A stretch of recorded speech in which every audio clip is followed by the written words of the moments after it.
नमस्कार। अगर आप एसएससी, आईएएस या किसी भी प्रतियोगी परीक्षा की तैयारी कर रहे हैं, तो ये तो जानते ही होंगे कि भूगोल कितना जरूरी है। तो आज हम अक्षांश और देशांतर जैसे मुश्किल लगने वाले टॉपिक्स को एकदम आसान भाषा में समझने वाले हैं। चलिए सबसे पहले एक सवाल से शुरुआत करते हैं।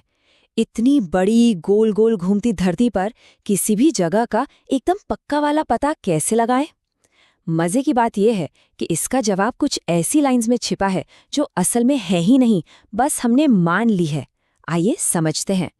तो अपने इस सवाल का जवाब ढूंढने के लिए हम इन 6 स्टेप्स से होकर गुजरेंगे। ग्लोब से शुरू करके अक्षांश और देशांतर को समझेंगे और आखिर में भारत के मानक समय तक पहुंचेंगे। अब देखिए, किसी भी चीज को अच्छे से समझना हो तो उसका एक मॉडल चाहिए होता है ना? और हमारी पृथ्वी भी कोई परफेक्ट गोला नहीं है। ये ध्रुवों पर यानी ऊपर और नीचे से थोड़ी चपटी और बीच से थोड़ी उभरी हुई है। इसलिए हमें इसके एक सटीक मॉडल की जरूरत पड़ती है। और इसके लिए सबसे बेस्ट मॉडल क्या है? बिल्कुल, ग्लोब। ये हमारी पृथ्वी का एक छोटा लेकिन एकदम सही मॉडल है जो महाद्वीपों और महासागरों को उनके असली आकार और सही जगह पर दिखाता है। अच्छा, अब जरा सोचिए, जैसे स्वेटर बुनने वाली सिलाई होती है ना, वैसी ही एक सिलाई अगर हम ग्लोब के आर पार डाल दें, वो भी थोड़ी सी झुकी हुई, बस यही है पृथ्वी का अक्ष। ये एक काल्पनिक लाइन है जिसके सहारे हमारी पृथ्वी घूमती रहती है। तो हमारी लोकेशन वाली पहेली को सुलझाने का पहला हिस्सा है पृथ्वी पर कुछ लेटी हुई यानी हॉरिजॉन्टल काल्पनिक रेखाएं खींचना। इन्हीं को हम अक्षांश कहते हैं और ये हमें किसी भी जगह की उत्तर दक्षिण वाली स्थिति बताती हैं। इन सभी लेटी हुई लाइंस में जो सबसे जरूरी, जो हमारी हीरो लाइन है, वो है विषुवत वृत्त या इक्वेटर।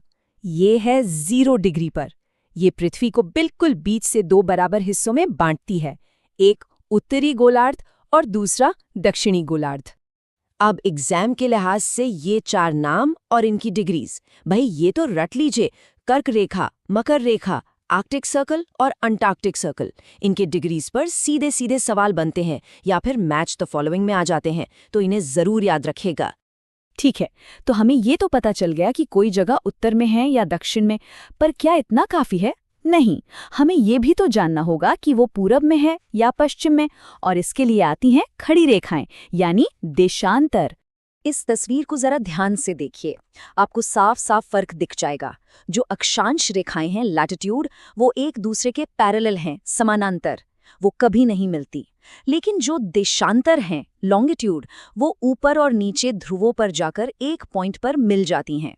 जैसे अक्षांश के लिए 0 डिग्री इक्वेटर था, वैसे ही देशांतर के लिए जो 0 डिग्री की लाइन है वो है प्रमुख याम्योत्तर यानी प्राइम मेरिडियन।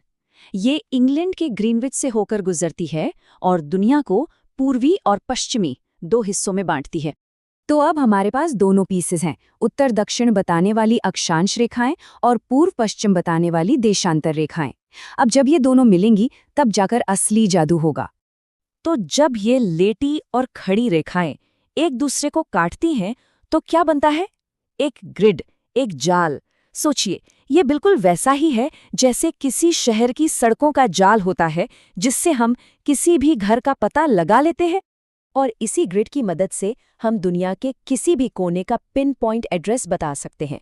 जैसे अगर हमें असम में धुबरी को ढूंढना है तो उसका पता है 26 डिग्री उत्तर अक्षांश और 90 डिग्री पूर्व देशांतर, एकदम सटीक। पर कहानी यहीं खत्म नहीं होती है। ये ग्रिड सिस्टम सिर्फ कहाँ का जवाब नहीं देता, ये कब का जवाब भी देता है। हाँ, मेरा मतलब समय से है। चलिए, देशांतर और समय का ये जो मज़ेदार कनेक्शन है उसे समझते हैं। अब यहाँ पर थोड़ा सा गणित है और ये एग्जाम के न्यूमेरिकल सवालों के लिए बहुत ज़रूरी है। देखिए, पृथ्वी 24 घंटे में पूरा 360 डिग्री घूम जाती है। इसका सीधा मतलब हुआ कि 1 घंटे में 15 डिग्री घूमी। और अगर इसे और छोटा करें तो हर 1 डिग्री देशांतर घूमने में उसे लगते हैं 4 मिनट। ये 4 मिनट वाला हिसाब याद रखिएगा। तो नियम क्या बना? बहुत ही सिंपल सा रूल है।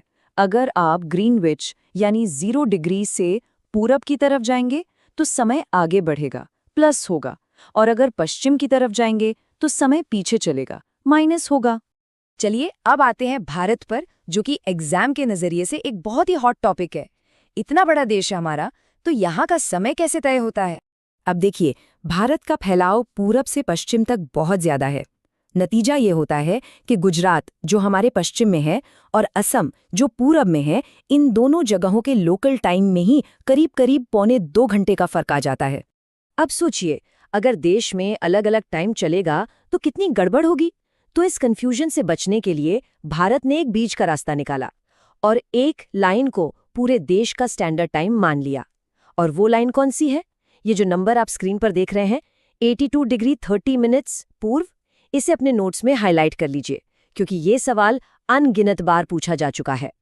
तो बस इसी 82 डिग्री 30 डिग्री पूर्व देशांतर पर जो लोकल टाइम होता है, उसी को पूरे देश की घड़ियों में सेट कर दिया गया है। इसी को हम कहते हैं इंडियन स्टैंडर्ड टाइम यानी IST। और ग्रीनविच मीन टाइम यानी GMT से तुलना करें तो हम ठीक 5.5 घंटे आगे हैं। और जाते जाते आपके लिए एक सवाल, एक ऐसी बहस जो आज भी चलती है। देखिए, रूस इतना बड़ा देश है कि वहाँ 1 नहीं 11 टाइम जोन है।